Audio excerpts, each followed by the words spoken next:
Today we're going to be looking at the level of authenticity that we had to produce for all of the vehicles and weapons that are in the game.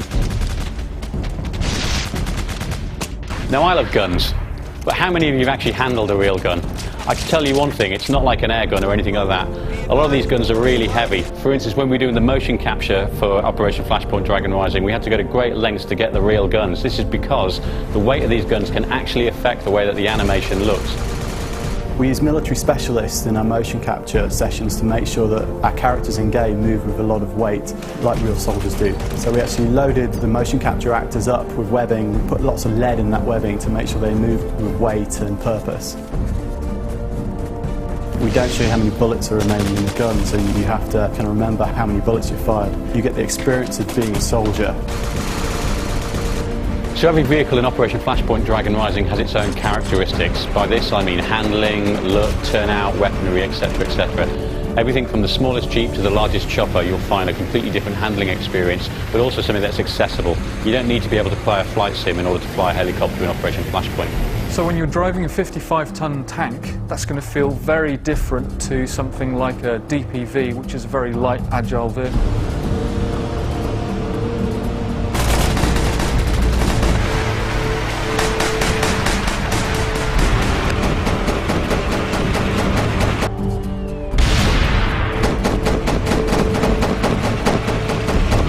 We've spent an awful lot of time researching these vehicles. We've had to capture their engine sound, we've had to get the right hue of paint.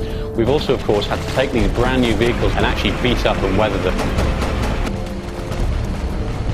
From a tactics point of view, it's very important that it's hard to see the infantry. Camo is a vital part of that. You actually find yourself looking for movement much more so than spotting guys, just as you do in real life in a natural environment full of bushes and trees.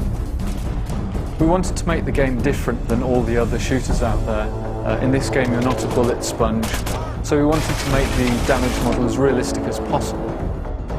The damage in Operation Flashpoint is pretty gruesome. It's pretty much realistic, so if you get hit by a large round, you're very likely to have serious trauma to your body. The visual point of view represents damage in several different visual stages. You've got blood that seeps through the clothes, then you've got catastrophic damage, which is actually losing of a limb. So you could have your head blown open, your torso opened up, you could lose a leg or an arm. And this is all represented and modelled realistically. For Operation Flashpoint, it's very important to get a really nice gritty style. In order to do that, we coined this phrase, war is seen through the lens. We use that to inform the visual language we use pretty much in all aspects of art for the game.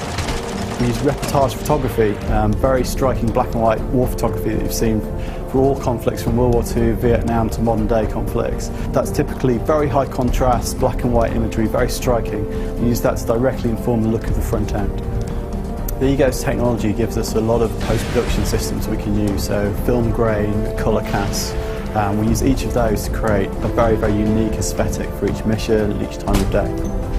With over 60 variations of weapons in Operation Flashpoint Dragon Rising, it's difficult to choose a favourite. However, if you pin me down, I'd have to choose this one. The M4. It's versatile, it's rugged, and it's adaptable. And what's more, if you point it at things and pull the trigger, it kills them.